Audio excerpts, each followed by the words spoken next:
الحمد لله رب العالمين والصلاة والسلام على حبيبه محمد وآله وصحبه أجمعين. أعوذ بالله من الشيطان الرجيم. بسم الله الرحمن الرحيم. الف لام میم. ذلك الكتاب لا ريب فيه هدى للمتقين الذين يؤمنون بالغيب ويقيمون الصلاة ومما رزقناهم ينفقون والذين يؤمنون بما أنزل إليك وما أنزل من قبلك وبالآخرة هم يوقنون.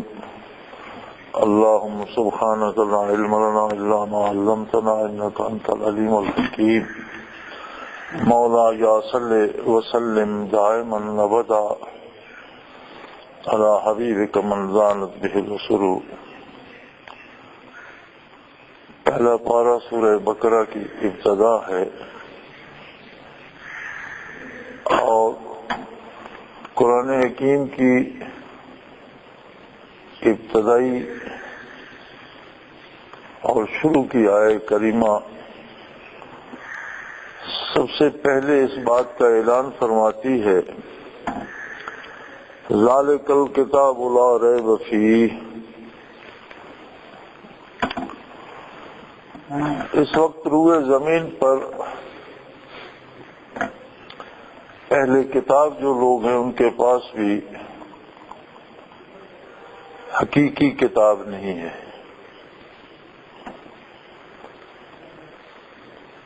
بہت بڑی تعداد عیسائیت کی ہے،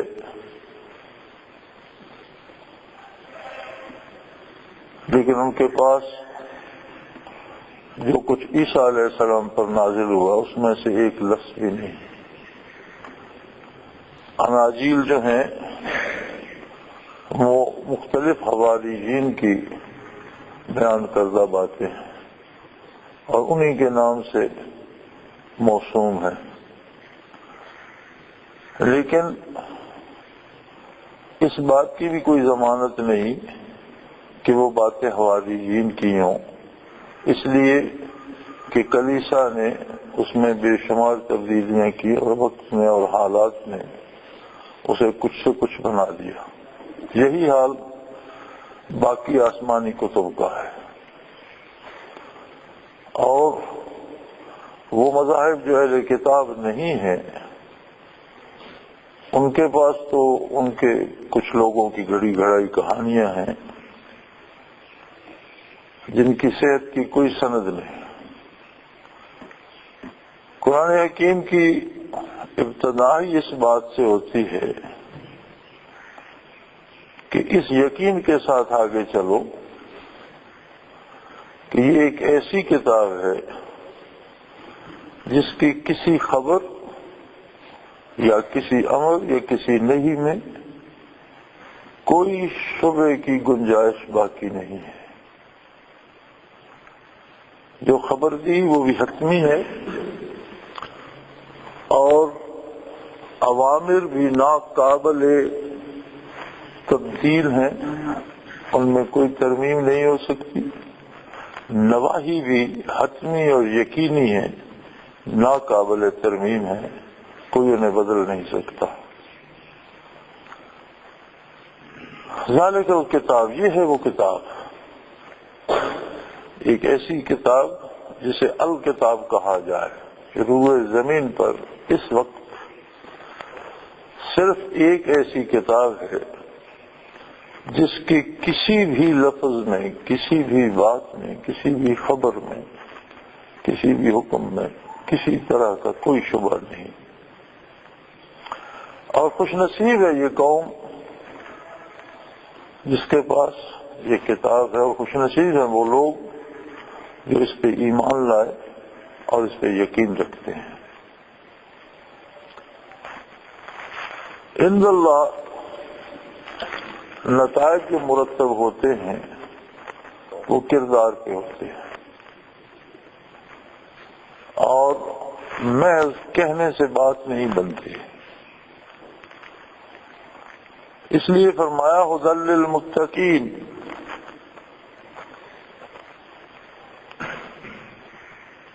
خدا کا معنی عربی میں بہت وسیع ہے، اور اگر اسے مختصر الفاظ میں سمونا ہو تو اس کا مفہوم یہ بنتا ہے کہ کسی بھی کام کو کرنے کا صحیح ترین طریقہ جو ہے وہ خدا کہلائے گا۔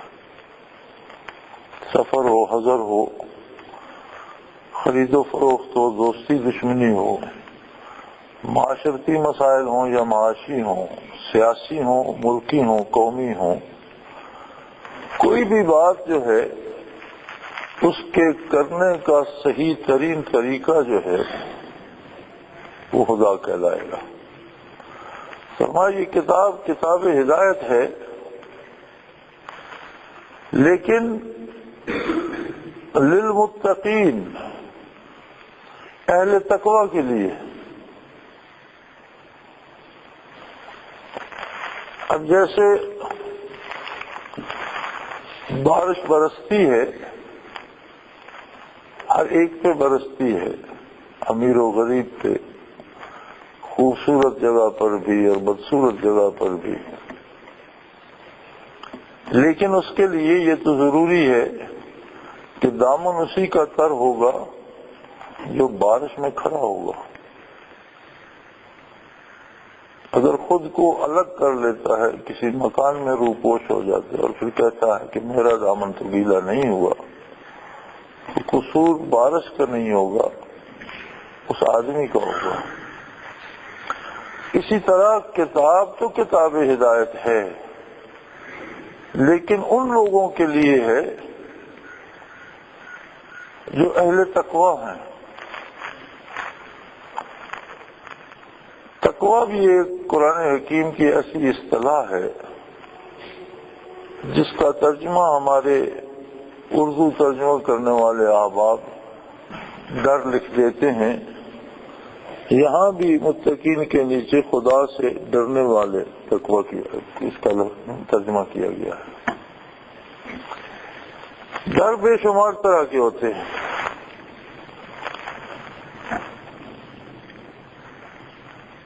ہم ایذا پہنچانے والی چیزوں سے بھی ڈرتے ہیں، چور سے بھی ڈرتے ہیں، ڈاکو کا ڈر بھی ہوتا ہے، دشمن کا اور جان کا ڈر اور خطرہ ہوتا ہے۔ یہاں ان میں سے کوئی بھی مراد نہیں، اور لفظ ڈر تقوی کے مفہوم کو ادا نہیں کر پاتا۔ تقوی ایک ایسا ڈر ہے جو کسی محبت کرنے والے کو اپنے محبوب کی ناراضگی سے ہوتا ہے۔ ہم والدین سے محبت کرتے ہیں تو کوئی کام کرنے سے پہلے یہ خیال ضرور آتا ہے کہ کہیں والد گرامی ناراض تو نہیں ہوں گے، اس لیے کہ ہمارے دل میں ان کا ایک مقام ہے، ایک عظمت ہے، ہم نہیں چاہتے کہ وہ ہم سے خفا ہوں۔ اگر اس طرح کا تعلق اللہ کریم سے بن جائے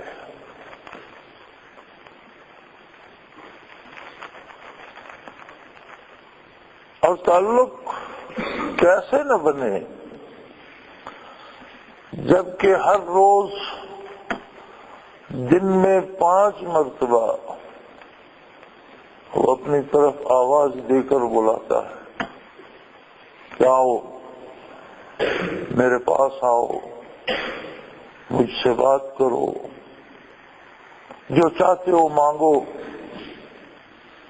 جو خطرہ ہے بتاؤ، جو ضرورت ہے وہ پیش کرو، مجھ سے باتیں کرو، مجھ سے اپنا دکھ درد بیان کرو، مجھ سے اپنی حالت بیان کرو، مجھے بتاؤ کہ تم میرے بندے ہو، میں تمہارا رازق ہوں، خالق ہوں، مالک ہوں، تمہاری ہر ضرورت پوری کرنا ہی میرا منصب عالی ہے، میری قدرت کاملہ تمہاری ہر ضرورت پوری کرتی ہے۔ اور وہ ایسا کریم ہے کہ ہمیں جن ضرورتوں کا احساس ہوتا ہے بعض اوقات وہ ہمارے لیے ضروری نہیں ہوتی، اور بعض ایسی ضرورتیں جن کا ہمیں احساس ہی نہیں ہوتا وہ ضروری ہوتی ہیں۔ تو ایسا قادر ہے کہ جو ہم نہیں جانتے وہ بھی ضرورت وہ ہماری پوری فرما دیتا ہے۔ نبی کریم صلی اللہ علیہ وآلہ وسلم نے فرمایا کہ مومن کی کوئی دعا کبھی رد نہیں ہوتی۔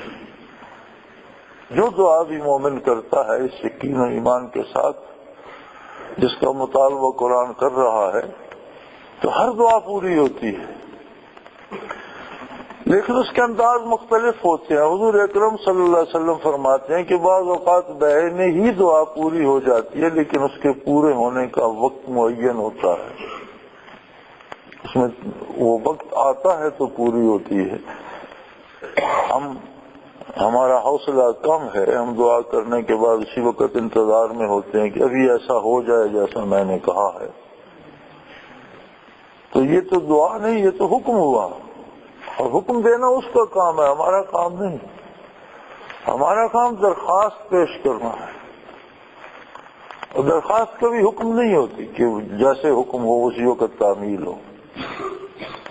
درخواست ہوتی ہے اور وہ مومن کی درخواست رد نہیں فرماتا۔ پھر کبھی یہ ہوتا ہے کہ جس طرح کوئی کم سن بچہ چمکتی ہوئی چھری اٹھا لیتا ہے یا اٹھانا چاہتا ہے تو والدہ منع کر دیتی ہے، کوئی دوسری چیز پکڑا دیتی ہے جس سے نقصان کا اندیشہ نہیں ہوتا۔ حضور اکرم صلی اللہ علیہ وآلہ وسلم فرماتے ہیں کہ بعض اوقات انسان ایسی دعائیں کرتا ہے جو اس کے لیے خود مضر ہوتی ہیں، اللہ کریم انہیں بدل دیتا ہے اور اس کے لیے جو بہتر ہے وہ عطا فرما دیتا ہے۔ تو بندہ اس خیال میں رہتا ہے کہ میں نے دعا کی وہ پوری نہیں ہوئی، وہ پوری ہو جاتی ہے، لیکن جو کچھ وہ مانگ رہا ہے وہ اس ننھے معصوم بچے کی طرح خود اس کے لیے نقصان دہ ہے جس سے وہ آشنا نہیں۔ تو ایسا کریم ہے کہ جو چیز مفید ہوتی ہے وہ تبدیل کر کے دے دیتا ہے، اور اگر یہ بھی نہ ہو تو حضور اکرم صلی اللہ علیہ وسلم فرماتے ہیں کہ پھر وہ اس کی آخرت کے لیے اللہ کریم الگ سے جمع کر دے۔ میدان حشر میں جب میزان پہ مخلوق جمع ہوگی اور اعمال تولے جا رہے ہوں گے تو حضور فرماتے ہیں کچھ لوگ ایسے ہوں گے کہ جن کا اعمال کا جب وزن ہو جائے گا تو اللہ کریم فرمائیں گے ٹھہرو، اس کی کچھ امانت میرے پاس بھی ہے، جو فرشتوں کے علم میں نہیں ہے، جو اعمال کے حساب کتاب میں نہیں ہے، وہ میرے پاس محفوظ ہے۔ تو جو دعائیں جن کا بدلہ دنیا میں نہیں دیا جاتا، جس شخص کی وہ دعائیں محفوظ ہوں گی وہ اسے اس وقت عطا کر دی جائیں گی کہ اس کے نامہ اعمال کی نیکیوں میں رکھ دو۔ اور ارشاد عالی ہے آپ صلی اللہ علیہ وسلم کا کہ بڑے بڑے مستجاب الدعوات اس دن یہ خواہش کریں گے کہ کاش دنیا میں میری کوئی دعا پوری نہ ہوئی ہوتی اور آج وہ ساری جمع ہو جاتی۔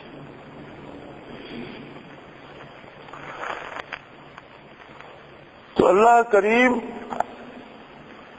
مومن کی ہر خواہش و آرزو کو جانتا ہے، پورا فرماتا ہے،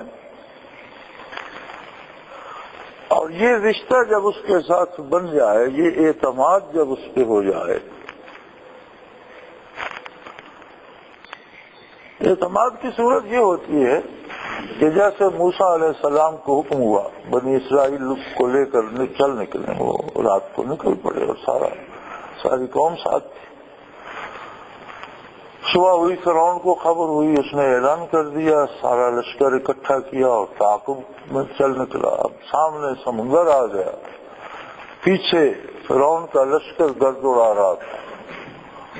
تو بنی اسرائیل نے کہا موسیٰ علیہ السلام سے کہ آپ نے ہمیں مروا دیا، اب تو کوئی جائے مفر بھی نہیں کہ سامنے اگر سمندر میں اترتے ہیں تو ڈوب کے مرتے ہیں اور خشکی پہ رہتے ہیں تو فرعون قتل کرتا ہے، تو آپ کی وجہ سے تو ہم ایک ایسی مصیبت میں پھنس گئے جس کا کوئی راستہ بھی نہیں۔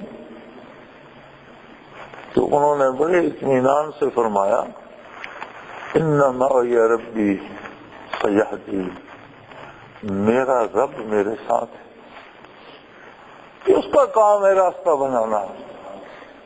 یعنی یہ اعتماد یہ ہو کہ اگر کوئی بڑے سے بڑا پہاڑ، بڑی سے بڑی مصیبت بھی سامنے آ جائے تو بندے کو اعتماد ہو میں اکیلا نہیں ہوں، میرے ساتھ میرا پروردگار ہے.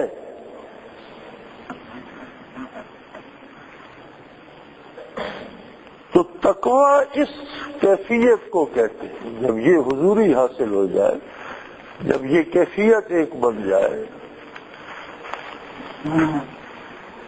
قرآن کریم میں ارشاد ہے وَلِمَنْ خَافَ مَقَامَ رَبِّهِ جَنَّتَانِ.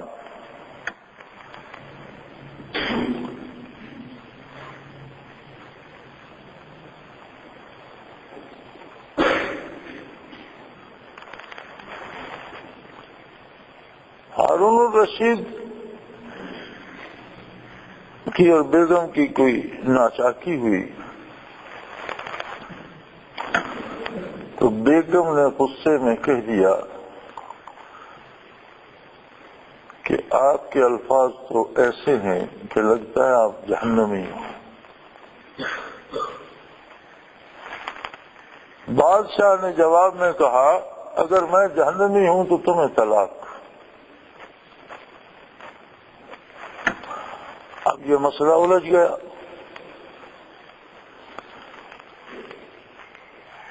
کہ طلاق واقع ہوئی یا نہ ہوئی. علماء سے رجوع کیا گیا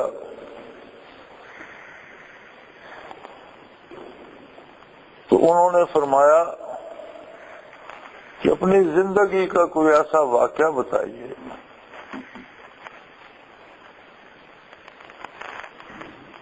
جس پر بات کی جا سکے. تو انہوں نے سوچ کر یہ کہا کہ مجھے ایک خاتون سے بہت لگاؤ ہو گیا تھا. وہ نہ میری کنیز تھی، نہ میری بیوی تھی، نہ مجھ پر حلال تھی. اسے حالات نے مجبور کر دیا، اس نے اپنا آپ مجھے پیش کر دیا، لیکن مجھ پر خوف خدا غالب آ گیا اور میں نے اسے چھیڑا. تو انہوں نے فتویٰ دے دیا کہ طلاق نہیں ہوئی. یہ آپ نے یہ کہاں سے لیا؟ فرمایا وَلِمَنْ خَافَ مَقَامَ رَبِّهِ جَنَّتَانِ. جو اللہ کے سامنے پیشی سے ڈر گیا اس کے لیے 2 جنتیں ہیں، ایک نہیں. لہذا یہ طلاق نہیں ہوئی. اس کیفیت کا پتہ اس وقت چلتا ہے کہ جب کوئی صورت گناہ کی پیش آتی ہے تو تعلق میں اتنی قوت ہو کہ بندے کو احساس ہو جائے کہ یہ صدور ذنب جو ہے یہ اللہ سے ناراضگی پیدا کر دے گا، اور اس ناراضگی سے ڈرتے ہوئے وہ گناہ نہ کرے. یہ تقویٰ ہے. اب اسے مطلق ڈر لکھ دینے سے تو یہ مفہوم ادا نہیں ہوتا، لیکن اردو کا دامن اتنا وسیع نہیں ہے جتنا عربی کا ہے. عربی وہ زبان ہے جسے اللہ نے کلام کے لیے پسند فرمایا. عربی محمد الرسول اللہ صلی اللہ علیہ وسلم کی زبان ہے. عربی اہل جنت کی زبان ہے. تو فرمایا کتاب تو یہ سراسر ہدایت ہے. اور پھر مزے کی بات یہ ہے کہ نزول قرآن کے ساتھ ہی یہ اعلان بھی کر دیا گیا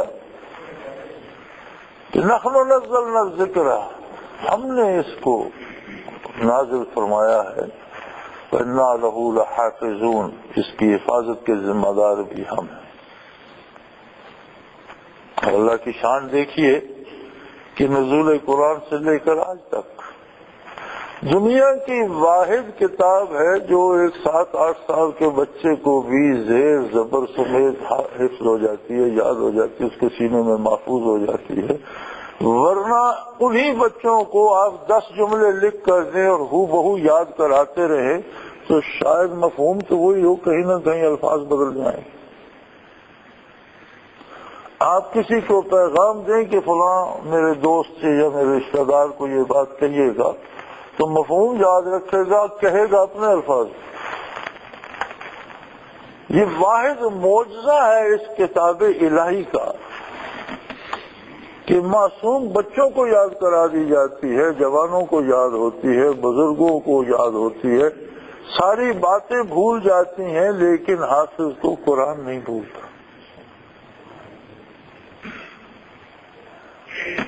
اور دنیا نے تب سے اب تک بڑے زور لگائے، اس میں تعریف کی جائے، اس سے الفاظ بدل دیے جائیں، زیر و زبر بدل دی جائے، طرح طرح کے۔ آپ آج کل بھی اخباروں میں پڑھتے ہوں گے، پچھلے دنوں بھی بڑا شور تھا، یہودیوں نے کچھ مس پرنٹ کر کے تو دنیا میں عام کرنے کی کوشش کی، لیکن اسے حفاظت الہی حاصل ہے، اور اللہ کی شان ہے کہ بڑے سے بڑا حافظ جہاں نماز پر کھڑا ہوا کوئی زیر یا زبر غلط پڑ جائے، پیچھے 10 بندے بول پڑتے ہیں کہ یہ اس طرح نہیں، اس طرح۔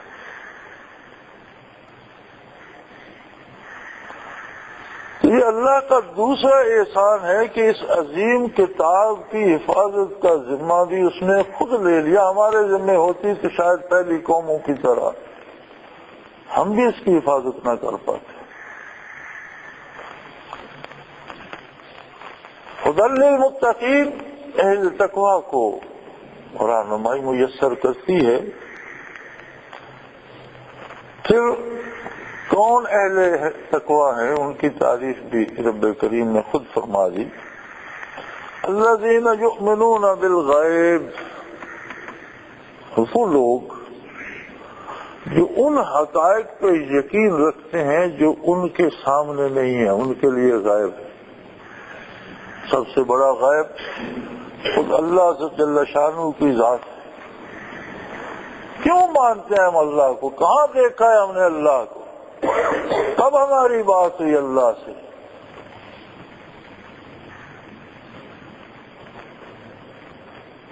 اب ساری بات ایک ہستی پہ آ جاتی ہے، اصدق الصادقین صلی اللہ علیہ وسلم۔ ہم اس لیے مانتے ہیں کہ محمد الرسول اللہ صلی اللہ علیہ وسلم نے ہمیں بتا دیا اللہ کا۔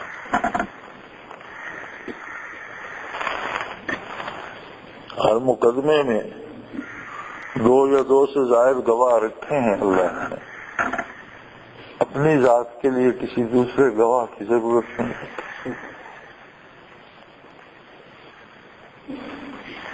اس لیے کہ یہ ایک گواہ ہی ایسا ہے صلی اللہ علیہ وسلم کہ جس پر اعتبار نہ کرنے والا پھر کسی پر اعتبار نہیں کرنا۔ یہ ایک ہستی ایسی ہے کہ جس پر یقین نہ کرنے والا پھر دائرے یقین سے ہی خارج ہو جاتا ہے، پھر وہ کہیں بھی ٹھہرتا نہیں۔ مولانا تھانوی رحمۃ اللہ تعالی علیہ ٹرین میں سفر کر رہے تھے، اور ڈبے میں ایک انگریز تھا، ایک آپ تھے، انگریز کے ساتھ اس کا کتا تھا۔ وہ کتا آپ کے قریب ہوا تو آپ نے اسے فرمایا کہ بھی اسے ذرا آپ اپنے قریب ہی رکھیں، میرے پاس نہ آنے۔ تو اس نے کہا کہ حضرت آپ تو بڑے صغیر کے مسلمانوں کے چوٹی کے رہنماؤں میں سے ہیں، اور کہتے ہیں اسلام محبت کا مذہب ہے، اس کی تلقین بھی کرتے ہیں، دعویٰ بھی کرتے ہیں، اور اللہ کی مخلوق سے محبت ہی محبت ہے، تو یہ بھی اللہ کی مخلوق ہے، اسے آپ پاس نہیں پھٹکنے دیتے۔ آپ نے فرمایا میرا جواب تو جو ہے وہ یہ ہے کہ نبی کریم صلی اللہ علیہ وسلم نے فرمایا یہ نجس ہے، اب ہاتھ لگاؤ تو ہاتھ ناپاک، کپڑے سے لگے گا کپڑا ناپاک، تو میں اپنے نبی کی اطاعت میں اس پر ظلم نہیں کر رہا، میں اس سے بچنا چاہتا ہوں۔ لیکن یہ جواب شاید تمہاری سمجھ میں نہیں آئے گا، اس لیے کہ تم جب نبی صلی اللہ علیہ وسلم ہی کو نہیں مانتے تو ان کے ارشادات کی اہمیت تمہاری سمجھ میں نہیں آئے گی۔ تمہارے لیے تو جواب یہ مناسب ہے کہ تم جو انگریز ہو تم اسے دوست رکھتے ہو جو اپنی قوم کا دشمن ہو، اور ہم ایسے چیزوں کے قریب نہیں جاتے، ایسے افراد کو ہم اچھا نہیں سمجھتے۔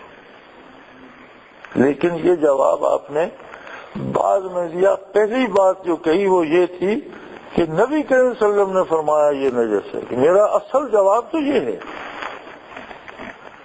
اس لیے فقہا لکھتے ہیں کہ بچے کو جب آپ اللہ کا تصور دیں تو ساتھ اسے یہ بتائیں کہ میں اس اللہ کو رب مانتا ہوں، اس اللہ کو اللہ مانتا ہوں جس کو محمد الرسول اللہ صلی اللہ علیہ وسلم نے جس کے بارے خبر دی، جو حضرت عبداللہ کے گھر مکہ مکرمہ میں پیدا ہوئے اور ہجرت فرما کر مدینہ منورہ جلوہ افروز ہوئے، اس محمد صلی اللہ علیہ وسلم نے جو اللہ کے آخری نبی ہیں، جس اللہ کا پتہ دیا، میں اس اللہ کو مانتا ہوں۔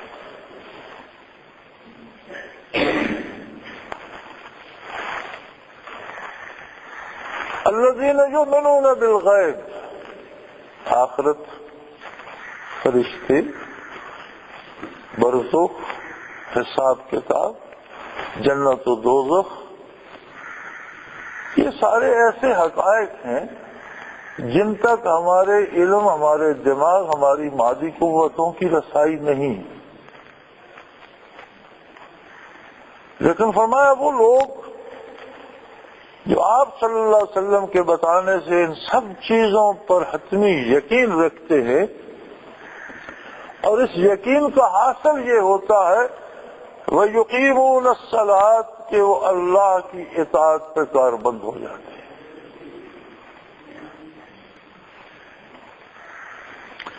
اگر ہم صلاۃ سے مراد صرف عبادات یا نماز نہ لیں تو اس کا مفہوم یہ بنتا ہے کہ جو ہر کام کو اللہ کی اطاعت سمجھ کر کرتے ہیں۔ نبی کریم صلی اللہ علیہ وسلم نے فرمایا کہ مومن رزق حلال کماتا ہے تو عبادت ہے، اور اپنے بیوی بچوں کو، والدین کو، عیال کو کھلاتا ہے تو عبادت ہے اور صدقہ شمار ہوتا ہے۔ تو عرض کیے گئے یا رسول اللہ، یہ اہل و عیال کو کھلانا تو اس کے ذمہ فرض ہے، تو پھر یہ صدقہ کیسا؟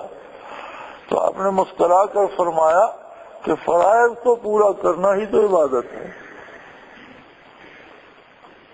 یہ اگر اس کے ذمہ فرض ہے تو وہ فرض ادا کرتا ہے تو یہی تو عبادت ہے، یہی تو صلاۃ ہے۔ اس لیے صحابہ کرام کے بارے ارشاد ہوا تراہم رکعا سجدا، کہ تو انہیں جب بھی دیکھے گا وہ اللہ کے حضور کھڑے ہوں گے، یا رکوع میں ہوں گے یا سجود میں ہوں گے۔ صحابہ کرام نے بے شمار جہاد کیے، بے شمار سفر کیے، کاروبار کیا، تجارت کی، دنیا کے سارے کام کیے، تو کب ہر وقت رکوع و سجود میں تھے، لیکن جو کام بھی کیا وہ ایسے کیا جیسے رکوع و سجود کیا جاتا۔ تو دنیا کا ہر فعل جب اطاعت الہی کے اندر آ گیا تو رکوع و سجود ہو گیا۔ اور کتنے خوش نصیب ہیں وہ کہ جنہیں یہ توفیق رضا ہے کہ اپنی زندگی شریعت کے مطابق ڈھال لیتے ہیں۔ ان کا چلنا بھی رکوع و سجود ہے، ان کا رکنا بھی رکوع، ان کا جاگنا عبادت، ان کا سونا عبادت، ان کا جینا عبادت، ان کا مرنا عبادت بن جاتا۔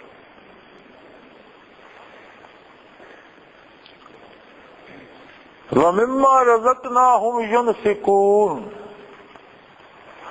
انفاق ہوتا ہے کہ جس چیز پہ اللہ کریم عارضی اختیار دے دے، وہ دولت ہو، علم ہو، طاقت ہو، اقتدار ہو یا جسمانی طاقت ہو، جو چیز بھی پاس ہو اسے حدود شرع کے اندر خرچ کیا جائے، یہ انفاق ہوتا ہے۔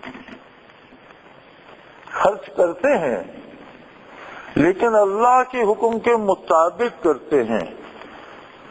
یقیمون الصلاۃ، صلاۃ کو قائم رکھتے ہیں۔ ادا کرنا اور بات ہے، قیام صلاۃ اور بات ہے۔ یہ وہ خوش نصیب ہے جو دوسروں کو بھی اللہ کی اطاعت پہ کاربند کرنے کا سبب بن جاتے ہیں۔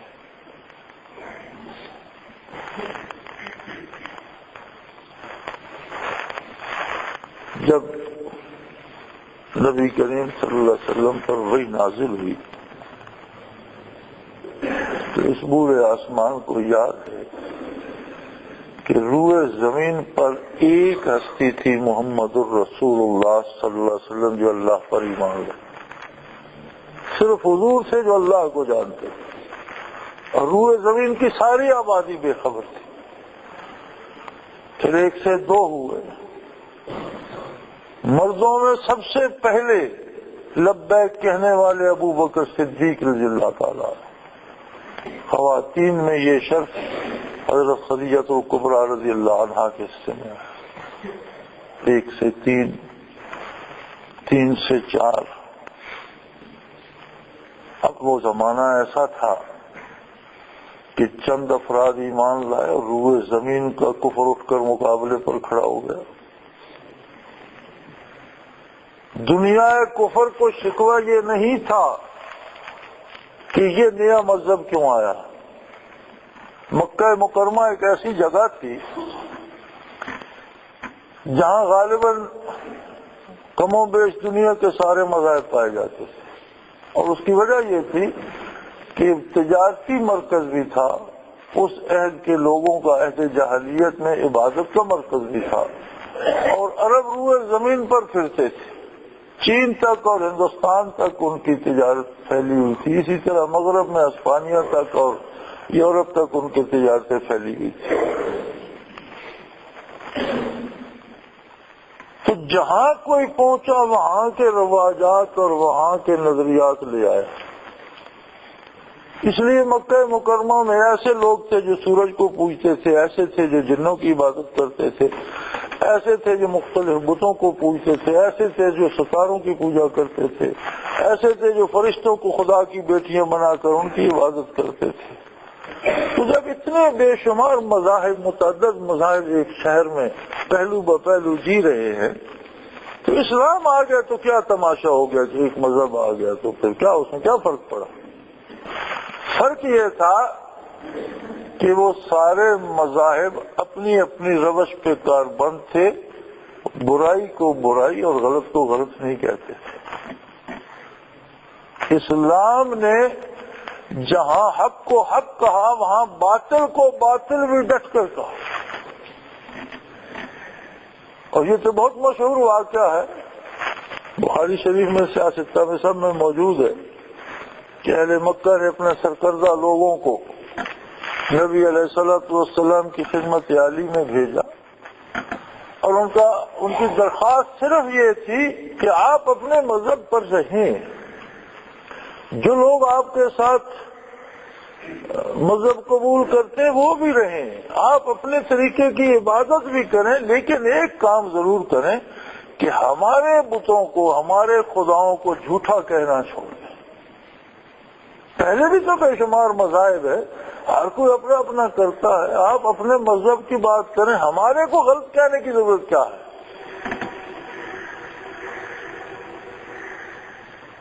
اور دعوت ان کی یہ تھی کہ اگر اس کے بدلے آپ چاہیں کہ آپ کو دولت ملے تو ہم اتنی دولت جمع کر دیتے ہیں کہ پھر عرب میں کسی دوسرے کے پاس اتنی دولت نہ ہو۔ اگر آپ کوئی خوبصورت حسین خاتون چاہتے ہیں تو جو عرب کے جس بڑے بندے کی جس خاتون کو، بچی کو آپ چاہتے ہیں ہم آپ کی خدمت میں پیش کر دیں۔ اگر آپ اقتدار چاہتے ہیں تو ہم آپ کو عرب کا بادشاہ اور سلطان بنا دیتے ہیں اور آپ کی تاج پوشی کرتے ہیں، ہم سب آپ کی غلامی کریں گے۔ آپ صلی اللہ علیہ وسلم نے فرمایا یہ تو وہ باتیں ہیں جو تمہارے بس میں ہیں، جو تمہارے بس میں نہیں۔ اگر تم آسمان سے سورج اور چاند لے آؤ اور میرے ایک ہاتھ پہ سورج رکھ دو، دوسرے پہ چاند رکھ دو، میں وہی کہوں گا جو میرا رب مجھے کہنے کا حکم دے۔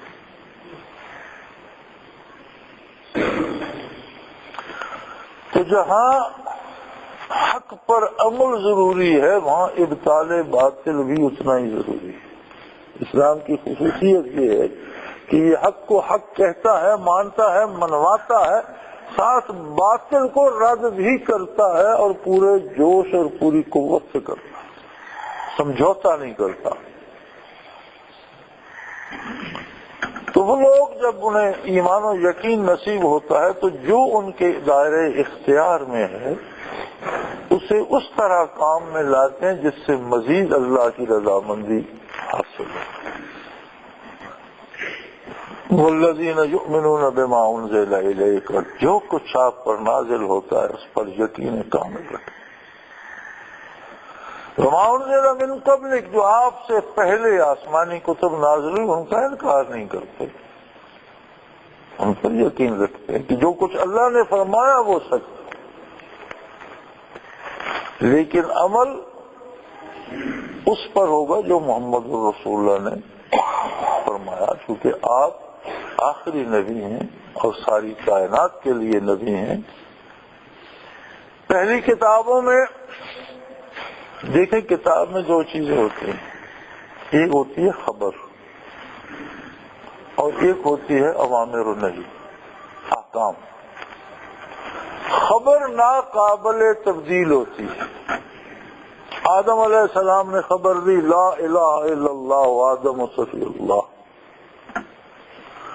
تب سے لے کر آقا نامدار تک ہر نبی ہر رسول نے یہ خبر دی لا الہ الا اللہ، اس میں تبدیلی نہیں ہوئی، کیونکہ خبر اگر بدل جائے تو دونوں خبریں سچ نہیں ہوتی، خبر بدل جائے تو ایک سچی ہوتی ہے غلط ہوتی ہے۔ تو پہلی کتابوں میں بھی جو اخبار تھی وہی خبریں قرآن مجید میں بھی، کسی خبر میں تبدیلی نہیں ہوئی، اللہ کے بارے، آخرت کے بارے، حساب کتاب کے بارے، جنت و دوزخ کے بارے، ذات و صفات الہی کے بارے، جو بھی خبر دی گئی خبر تبدیل نہیں ہوئی۔ احکام وقت کے ساتھ بدلتے ہیں، پہلی شریعتوں میں اور احکام تھے، پھر دوسری میں کچھ اور تھے، تیسری میں کچھ چیزیں منع تھیں، کچھ حلال تھی، عبادت کا طریقہ اور تھا، اوقات صلاۃ اور تھے، تعداد اور تھی صلاۃ کی، روزے کا طریقہ اور تھا، ہر ایک کا اپنا کرینہ تھا۔ لیکن جب آقا نامدار صلی اللہ علیہ وسلم مبعوث ہوئے تو آپ کائنات کے لیے مبعوث ہوئے اور ہمیشہ کے لیے مبعوث ہوئے، لہذا قرآن میں جو احکام بھی نازل ہوئے نزول کے بعد یہ بھی ناقابل تبدیل ہو گئے۔ اب قرآن کی نہ خبر میں تبدیلی ہے اور نہ حکم میں تبدیلی ہو سکتی، پہلے احکام بدل گئے۔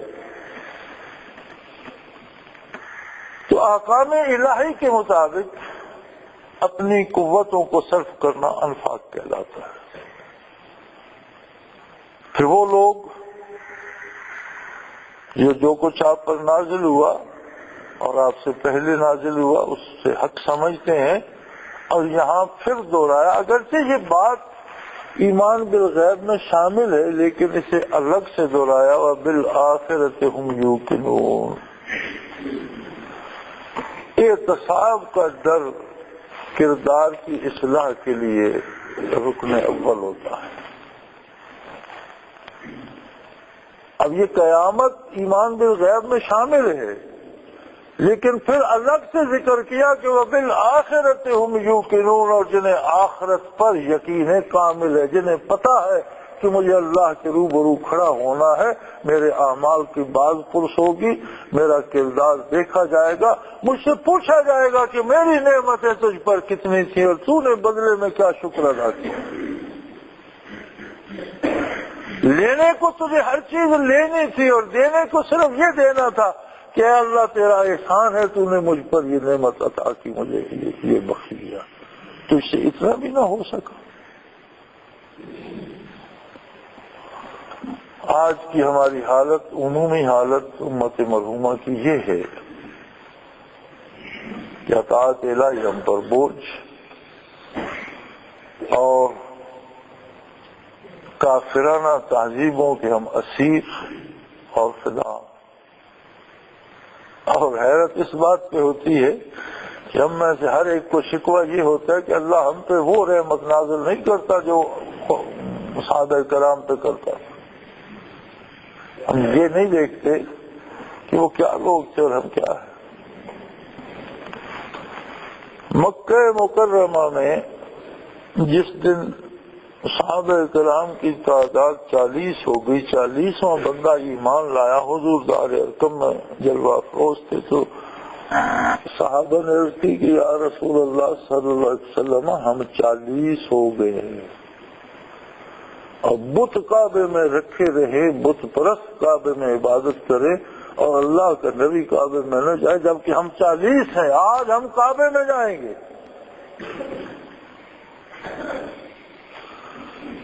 ابو جہل نے اپنے سپاہی کھڑے کر دیے راستوں پر نیزے اور تلواریں دے کر، اہل شہر نے پتھر مارے، عورتوں نے مٹی کے برتن اور گھڑے اور چیزیں پھینکی، 40 آدمیوں نے بازوؤں میں بازو دے کر وہ ارادہ کیا کہ ابو جہل کو اپنی سپاہ ہٹانا پڑے گی، تو مختلف قبائل کے 40 لوگ ہیں، تو یہ سارے قبائل میں جنگ چھڑ جائے گی، ان کو مارو گے۔ اور انہوں نے نبی کریم صلی اللہ علیہ وسلم کو حرم شریف میں لے جا کر عبادت کی۔ آج دنیا کی آبادی کچھ 600 کروڑ کے لگ بھگ ہے، جس میں 200 کروڑ کے قریب مسلمان ہیں۔ سب سے بڑی قوم دنیا میں اس وقت مسلمان ہیں، عیسائی دوسرے نمبر پر ہیں، اور آج ہم رسوا ہیں۔ کیوں؟ اللہ کے ساتھ وہ تعلق ہی نہیں رہا، ہم اس سے بات ہی نہیں کرتے، اس کی بات ہم سنتے نہیں، اسے اپنے ساتھ رکھتے نہیں، ہم اس کے ساتھ رہتے نہیں۔ اللہ بھی وہی ہے، رسول بھی وہی ہے صلی اللہ علیہ وسلم، کتاب بھی وہی ہے، کیا بدل گیا؟ مسلمان شاید کوئی چیز تو بدلی ہے نا، کہ وہ نتائج نہیں رہے تو ہم بدل گئے۔ اور ہمارا دوسرا مسئلہ یہ ہے کہ ہم سرباز کرتے ہیں دوسروں کے لیے، نصیحت کرتے ہیں دوسروں کے لیے، احتجاج کرتے ہیں حکومت اسلام نافذ کر دے، بھئی حکومت بھی کر دے گی اگر ہم اپنے آپ پر خود نافذ کر دیں تو۔ ہر فرد اپنے آپ پر نافذ کر لے تو کون سی حکومت ہے جو اسے گمراہ کر سکے؟ اور ہم اپنے آپ پر نافذ نہیں کریں گے تو کوئی ایسی حکومت نہیں آئے گی جو ہم پر نافذ کر دے۔ بنیادی اور پہلی بات یہ ہے کہ خود حق کا ساتھ دیجیے، وہ دلوں کو دیکھتا ہے، ارادوں کو دیکھتا ہے، شکلیں اس نے خود بنائی ہیں، اس کے لیے سب خوبصورت ہے، اس لیے کہ وہ خود خالق ہے۔ یہ میری اور آپ کی بات ہے کہ فلاں بندے کا رنگ اچھا ہے، فلاں کا خراب ہے، فلاں خوبصورت ہے، فلاں خوبصورت نہیں، یہ میری اور آپ کی بات ہے۔ وہ سب کا مالک ہے، اسے سب عزیز ہیں اور سب خوبصورت ہیں، اس کے اپنے بنائے ہوئے ہیں۔ وہ دلوں کو دیکھتا ہے، جو دل بھی اس کی طرف مائل ہوتا ہے اسی پہ کرم فرما دیتا ہے۔ تو میری گزارش یہ ہے میرے بھائی، کم از کم اپنے آپ کو اللہ کے قریب کر لو، اللہ کو ہر وقت ساتھ رکھو، سفر و حضر میں، عبادت میں، دوستی اور دشمنی میں، کاروبار میں۔ اگر کوئی ایک بندہ بھی یہ کیفیت رکھتا ہے تو دنیا ساری کو آگ لگ جائے، وہ مانند ابراہیم علیہ السلام اس میں محفوظ اور مطمئن نہیں بیٹھا ہو۔ تو آخر دعوانا الحمدللہ رب العالمین۔